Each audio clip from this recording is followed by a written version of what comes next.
कृपया ध्यान से देखिए, सुनिए और सोचिए। पूछिए अपने आप से ये सवाल, क्या आपकी इंग्लिश कमजोर है?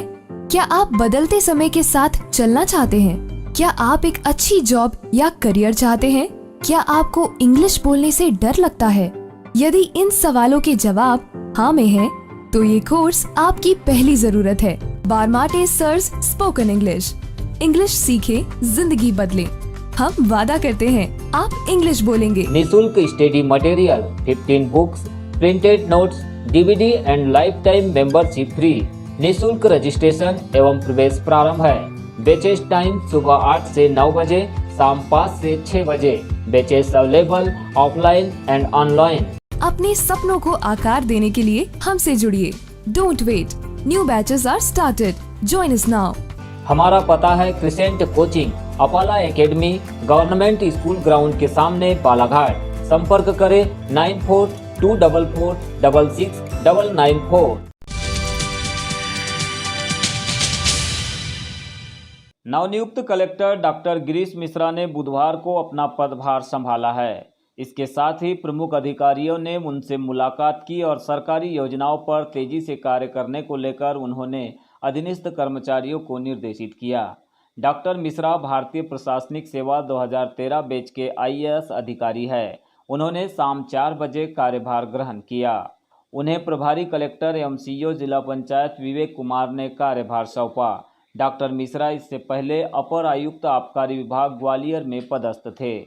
वे हाल ही में राज्य शासन की तबादला नीति के तहत बालाघाट के कलेक्टर बनाए गए। कलेक्टर डॉक्टर गिरीश मिश्रा ने अपना कार्य संभालते हुए संक्षिप्त चर्चा में बताया कि शासन की योजनाओं का जिले में प्रभावी क्रियान्वयन किया जाएगा। स्वास्थ्य, शिक्षा एवं सामाजिक न्याय उनकी प्राथमिकता होंगी। इसके अलावा सरकारी स्कीमों पर भी विशेष ध्यान देकर जनता को राहत पहुंचाई जाएगी। तो मैं लास्ट नहीं, मेरा परसेप्शन तक लास्ट बार होगा। इसके अंदर ऊपर कौन सा है? गढ़ी से ओके।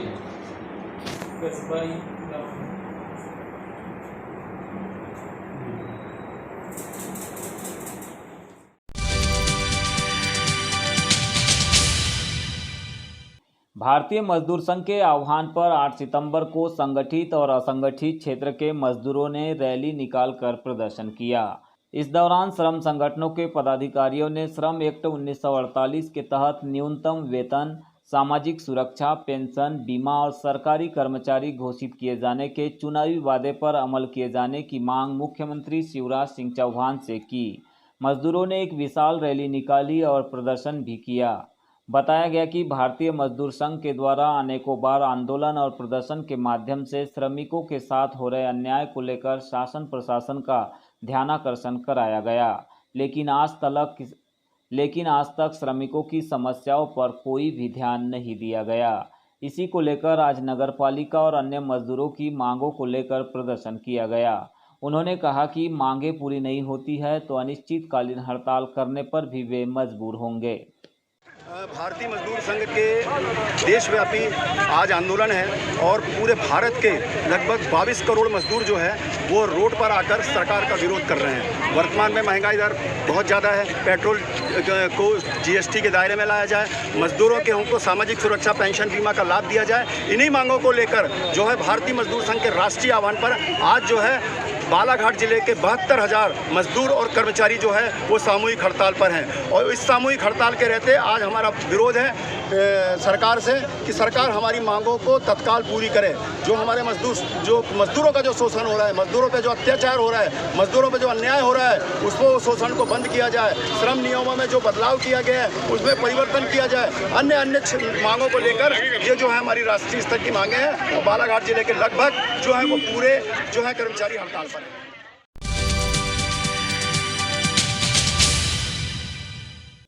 बैहर क्षेत्र के विधायक संजय उइके ने आज दक्षिण बैहर के ग्राम कंदई में एलईडी लाइट का वितरण किया। इसी तरह ग्राम मर्री में जनशिक्षा केंद्र बिठली द्वारा निर्मित माध्यमिक शाला भवन का लोकार्पण किया गया। उन्होंने इस कार्यक्रम में कहा कि कोरोना के चलते बच्चों की शिक्षा पर काफ़ी असर पड़ा है।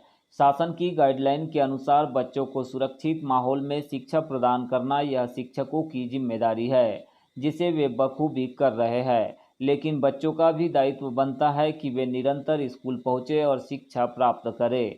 इसके लिए उन्होंने बच्चों के अभिभावकों से अपील करते हुए कहा कि बच्चों को स्कूल पहुंचाने का कार्य उनका दायित्व होना चाहिए, अन्यथा शिक्षकों का कुछ नहीं बिगड़ेगा, उनके ही बच्चों का शैक्षणिक विकास अवरुद्ध होगा। पढ़ाएंगे और अगर नियमित नहीं आएंगे तो निश्चित तौर पे बच्चे कहीं ना कहीं पढ़ाई से वंचित रहेंगे और इसकी हानि शिक्षक को नहीं उठानी पड़ेगी, इसकी हानि बच्चे और बच्चे के परिवार को उठानी पड़ेगी। संतोष भैया ने कहा शिक्षा हम सबके लिए बहुत जरूरी है और शिक्षा के लिए सरकार बहुत प्रयास भी कर रही है। ये जो हमारा साउथ बैरियर है, आदिवासी अंचल है, यहां बच्चे दर संख्या तो 100% हो जाती, 100% होती है, लेकिन उपस्थिति 100% नहीं हो पाती है। ये उपस्थिति हमारे इस आदिवासी अंचल में जो साउथ बैरियर के जितने भी हमारे साला हैं, यहां उपस्थिति की सबसे ज्यादा समस्या रहती है। ये उपस्थिति 100% हो, ये ज्यादा जवाबदारी हम सबकी है, जो हमारे जनप्रतिनिधि हैं, चाहे पंचायत के हो, चाहे गांव स्तर के हो, और जो पालक है उन सबकी बनती है।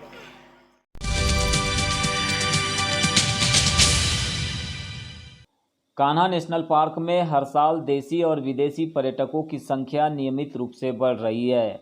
यह पार्क सामान्यतः अक्टूबर माह से 30 जून तक खुला रहता है। नेशनल पार्क में प्रवेश के लिए खटिया, किसली, सरही और मुक्की 4 गेट प्रमुख है। यहाँ पर मध्य प्रदेश टूरिज्म सहित अन्य बड़े घरानों के होटल भी मौजूद है। वर्ष 2019-20 में कोर जोन में 90,135 देसी और 13,875 विदेशी और बफर जोन में 13,928 देसी तथा 305 विदेशी पर्यटकों ने पर्यटन किया। इसी तरह 2020-21 में कुल 1.5 लाख से अधिक तथा बफर जोन में 19,000 से अधिक पर्यटक आए। वर्ष 2019 में अंग्रेजी भाषा में सर्वश्रेष्ठ प्रकाशन श्रेणी के तहत कान्हा कॉफी टेबल बुक को भारत सरकार की ओर से पार्क प्रबंधन के लिए भारत पर्यटन पुरस्कार से सम्मानित किया गया। वर्ष 2020 में पार्क को अनुभूति कार्यक्रम के उत्कृष्ट संचालन के लिए राज्य सरकार द्वारा पुरस्कृत किया गया। यह पार्क वन संपदा, वन्यजीवों की प्रचुरता और जैविकी विविधताओं से लबरेज है। कान्हा पार्क विलक्षण और अद्वितीय प्राकृतिक आवास के लिए जाना जाता है। कान्हा का संपूर्ण वन क्षेत्र वैभवशाली अतीत को आज भी संजोए हुए है, जिसकी वजह से यह पार्क देसी और विदेशी पर्यटकों को बरबस अपनी ओर आकर्षित करता है।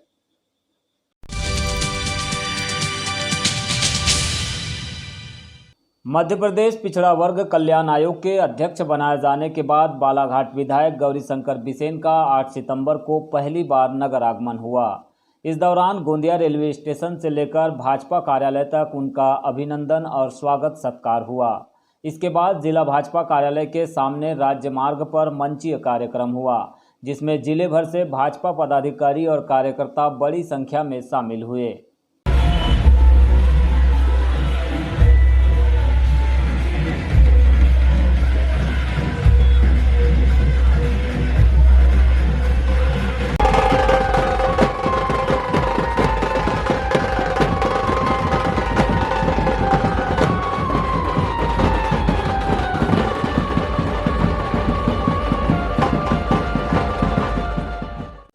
आयोग के अध्यक्ष बनने के बाद अभिनंदन समारोह से पूर्व मीडिया से चर्चा करते हुए गौरीशंकर बिसेन ने कहा कि मुख्यमंत्री शिवराज सिंह चौहान ने 15 अगस्त के दिन आयोग के गठन की घोषणा की थी।